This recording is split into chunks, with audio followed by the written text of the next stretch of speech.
This famous rapper is now being sued by the police, and it could cost him a lot of money. Now his name is Afroman, and Afroman's 48 during this time, living in Ohio, and he's a rapper, probably most famous for his song, Because I Got High, Because I Got High, Because I Got High. Something like that. But one day in 2022, something crazy happens to him. Suddenly, kaboom, officers from the sheriff's department bust his front door down and they start storming through his house. And these officers, they're tearing through all his stuff. They're going through his clothes, they're looking through his furniture, they're clearing out all his rooms, they go through his CD collection, they find a bunch of cash and they start going through it.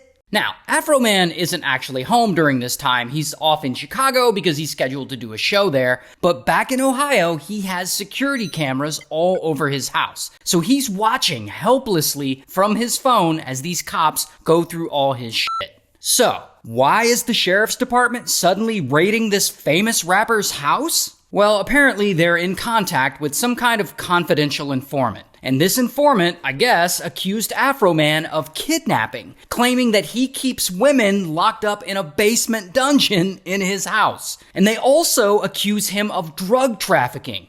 Now, to be fair, Afroman is known to smoke a bit of Zaza, and he's very open about this. I mean, look at the titles of some of his songs. Smoke on It, Enjoyed Your Bud, Who Wanna Smoke, Dope Fiend, Smoke a Blunt, Smoke 2 blunts. Let's get high tonight. Smoke a blunt with you. I smoke weed. Smoke some green. Hit this blunt with me. Sell your dope. And my personal favorite, Deck My Balls. Which has nothing to do with smoking, I just think that's a funny title. Now, that being said, just because Afroman has a lot of songs about smoking Zaza doesn't make him a drug trafficker, and it certainly doesn't make him a kidnapper. So anyway, police go through all his shit, and they tear it up, and they bust his front gate and 2 of his doors. They also disconnect his security cameras while they're there, which is just very suspicious. But, unfortunately for them, during their raid, they don't really find much. A few roaches, some small pipes, and $5,000 in cash. But they don't find any large quantities of Zaza, and they certainly don't find any kidnapping victims in a basement dungeon. His house doesn't even have a basement. Now, eventually, Afroman gets on the phone with one of the officers, and they're still at his house. And he asks them if they found anything, is he gonna get arrested? And they're like, nah. And he also asks them if they're gonna help repair his door that they busted in and his gate that they broke. And they're also like, nah, we're not required to do that. And the worst part of this whole thing is, there's not much Afroman can do at this point. The warrant they had is legit and signed by a judge, and he apparently can't sue the police for damaging his home because police are legally protected by qualified immunity or whatever. Not only that, he finds out it's gonna cost him an estimated $20,000 to repair his gate, his doors, and anything else they tore up. This is like the worst day for him. So, now what's he gonna do? Well, he's a rapper, so he's gonna get creative. And he decides to get to work in his studio and make several songs about this unjust police raid. And these songs are not subtle. They include, Will You Help Me Repair My Door? Why You Disconnecting My Video Camera? And one song called Lemon Pound Cake. Lemon Pound Cake. And in the Lemon Pound Cake song, he criticizes this overweight sheriff who he caught on security footage eyeballing the lemon pound cake in his kitchen. He gonna take a double take on the pound cake. He gonna look at the pound cake and he didn't know whether to shoot me or cut him a slice of that lemon pound cake. He backed up. He wants some of that pound cake, man. Now, I don't want to play too much of his songs because, of copyright and all that, but they're great. And in kind of a genius move, for each of them, he makes a music video and he uses the actual security footage of the raid in these videos. Will you help me repair my gate?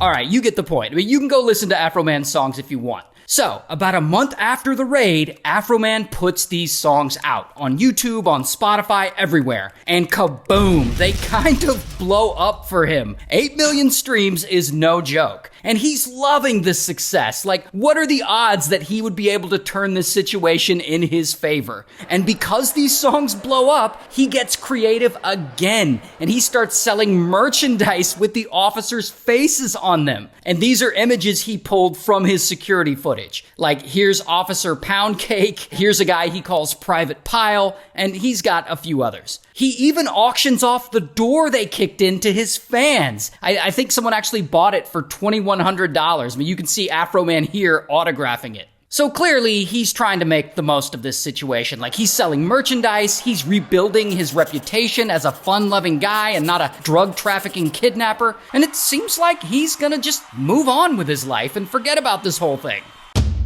Until... Here's the thing, though. The sheriff's department is not too happy that Afroman is capitalizing on all this, and they especially don't like it that some of the officers ended up in some music videos and on some t-shirts. And so, bam, the sheriff's department files a lawsuit against him and his record label. A legal battle over privacy for officers involved in a raid. At the center of it, rapper Afroman. And so these officers are claiming that he defamed them and that he violated their right to privacy by using their images for commercial purposes. And I don't know what privacy they were expecting when they busted into his house, but this is what they're claiming. They are public figures. If they was really concerned about their privacy, they wouldn't be putting their name on a public lawsuit. And so they're seeking $700,000 collectively in damages, as well as any profits from the music videos and from the merchandise. Meanwhile, no charges were ever filed against Afroman, because, he didn't do anything wrong. And so the sheriff's department finally agrees to release all his seized property, including that $5,000 cash they took from his house.